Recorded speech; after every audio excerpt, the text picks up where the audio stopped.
Hey, hi, howdy, and hello. Welcome back to another episode of Let's Argue, a series that I shamelessly ripped from Anthony Fantano. The gist of it is I had you, my subscribers, give me your hottest takes on Godzilla, film, TV, music, anything you want. First up, we have Godzilla fans often exhibit a sense of insecurity when it comes to the appreciation of suitmation and tokusatsu, feeling defensive about a genre that is inherently niche. Not everyone will resonate with the unique aesthetic and storytelling style, and that's okay. I would have to partially agree. I think that for the most part, Godzilla fans, and I guess Kaiju fans, tokusatsu fans in general, sort of have this, inferiority complex where it's like, oh, if you're not with us and you don't appreciate us, then you're against us and you hate us and you are a bigot, or you're whatever. And it just gradually escalates into these weird name-calling fights. And honestly, it's not that deep, you guys. I've made videos in the past where I've talked a little bit about this mindset that the suitmation effects of yesteryear aren't exactly completely realistic, but they don't need to be, and that's sort of why those movies work so well. And I think that you see a lot of this from the divide between MonsterVerse fans and Godzilla Toho fans, where the MonsterVerse fans hate the suitmation effects. They say it looks cheap and tacky, and it distracts from the entire movie, whereas then the Toho fans, lash out in their own way, saying that the CGI looks fake. But regardless, what I'm getting at is, I think that in general, yes, there is a sense of insecurity among Godzilla fans where if someone says, I don't like those movies, then they'll just get a chain of comments and a whole paragraphs being written about them because they feel the need to defend it. Which, I get, yeah, that's fandom, but on the other hand, other fandoms are just kind of whatever about it. Stop Making Sense is truly one of the best concert movies ever made for several reasons. First, Jonathan Demme's direction elevates the concert experience by blending film and live performance seamlessly. The gradual build-up, starting with David Byrne's solo performance and culminating in the full band, creates a narrative that pulls the viewer in slowly but will have them hooked immediately. I agree 100%. I can't think of another concert film that is as good or even half as good as Stop Making Sense. Stop Making Sense is, honest to God, a masterpiece. There's no going around it. If you are not a Talking Heads fan, you can still appreciate it, I think at least. But if you are a Talking Heads fan, then Jesus, man, this is so good. And what's wild, too, is it's only one of two great movies that the band put out. True Stories is phenomenal, and I will make a video talking about that film and also Stop Making Sense sometime in the future because, yeah, they're incredible. Here's a real hot take. King Kong vs. Godzilla / Godzilla vs. Kong is the worst matchup ever. These two are completely different in tone and character, and I feel like they work better in their own worlds / universes. I never want to see them fight again or be together ever again.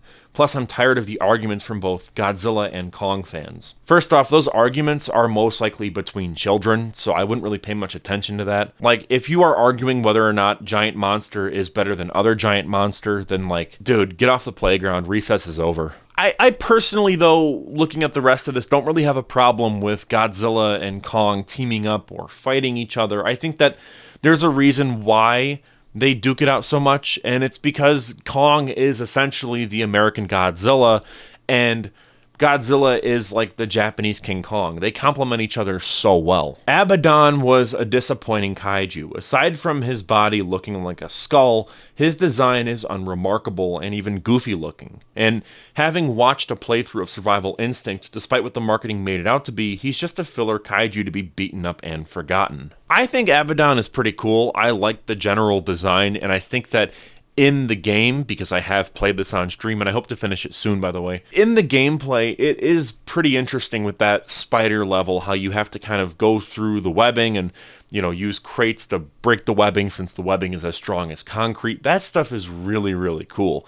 I love that aspect of the kaiju, and if anything, I wish that there was more of it. This person says that they watched a playthrough, but if you actually play it, I do think that part is one of the better aspects of the game. Attack of the Man-Eating Werewolf from Mars is your best short film because it perfectly captures the vibes of an old 1950s B horror movie without getting too tongue-in-cheek or over the top. I don't think it's my best by any means. It's basically an 8-minute long shitpost, but, if you enjoy it, fantastic. Obviously, with these type of movies, you get this sort of vibe of like, oh, they're really hamming it up for the camera. And for me, I wanted to avoid that while we were making it. I didn't want the performances to be so over the top that they would have been unbelievable. I still wanted it to be somewhat grounded and make sense. I wanted it to be as realistic as possible. Like, yes, this movie could have actually existed in the 1950s.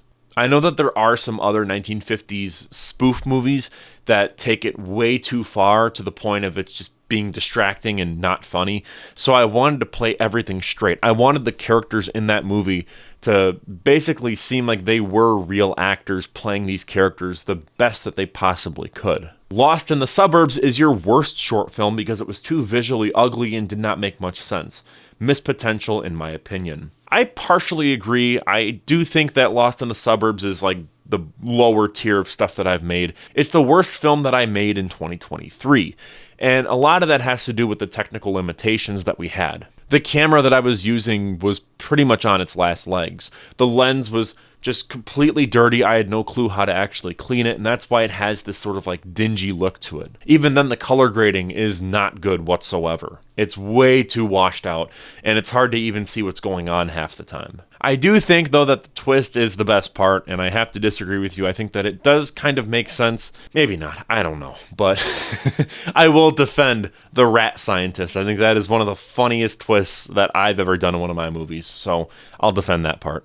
Anomalous Archives is your best feature film because I love horror anthologies, and the kaiju part was the best part because it was so Lovecraftian feeling. You know, I don't think it's my best. I think that Pesticide is my best feature film, but, you know, I'm glad that people like the Anomalous Archives so much. It's definitely a close second for me. It's almost at first, but there's a few things I would change to make it, you know, better than Pesticide, but regardless. I am glad, though, that you picked up on the Lovecraft stuff, because that is very much an aspect of that film that I worked very, very hard to capture. Wayward Sons is your worst feature film because it's visually ugly, and the characters were paper thin, and the conflict felt half-baked. Wayward Sons, I think at least, is definitely not my worst feature film. That has to go to Another Day Closer to the Sun.